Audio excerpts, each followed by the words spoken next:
I was living alone in a small rental house just outside of town when this happened. It was a quiet one-story place at the end of a dead-end road. Only 5 houses were on the street, and at night, it was almost completely silent. I worked from home as a freelance graphic designer, so I rarely went out, and I almost never had unexpected visitors. That's why the first knock stood out. It was around 8:45 p.m. on a Thursday. I was sitting in my living room watching TV when I heard 4 firm knocks on the front door. I muted the TV and waited.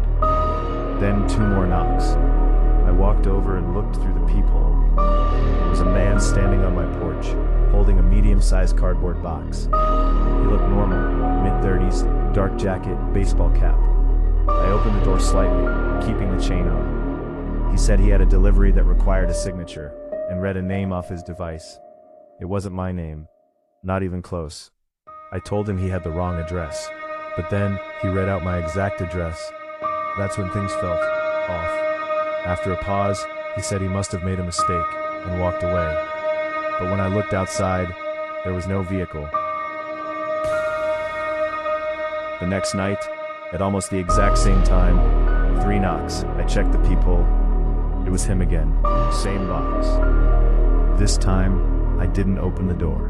I told him through the door that no one by that name lived here. He insisted he needed a signature. I refused. Then, he stepped back. But instead of leaving, he stood there, looking at my windows, scanning the sides of the house, then back at the door. After what felt like forever, he finally walked away. No vehicle. That's when I knew something wasn't right. The 3rd night, nothing happened. And honestly, I felt relieved. But on the 4th night, around 9 p.m., I heard knocking again. Not at the front door. This time, it was coming from the side of the house, near the dining room window. I froze.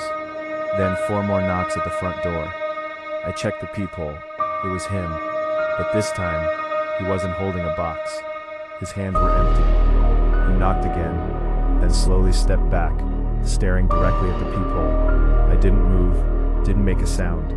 After a long silence, he finally left. Later, I checked through the blinds, saw him standing across the street, in the darkness, just watching my house. The next day, I called the police. They told me something chilling. Sometimes burglars knock, to check if someone's home. With all the lights off. At 8:45 p.m., 4 knocks, then 4 more, then silence. A minute later, I heard a soft thud at the back of the house, then another. Someone was at the back door, trying the handle, turning it, slowly. I grabbed my phone and called 911 while I was whispering to the dispatcher.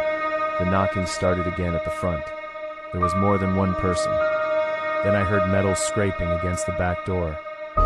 They were trying to force it open. The police arrived just in time. They found fresh pry marks on the back door. If I hadn't been home, it would have gotten in. The next night I stayed at my brother's place. Around 9 p.m. my neighbor called me. She said a man was on my porch, knocking repeatedly for 5 minutes. No vehicle. Police came again. This time they caught him. 2 days later, he was arrested. Inside his car, they found empty boxes and a fake delivery scanner. He admitted everything. He would knock with fake packages. If someone answered,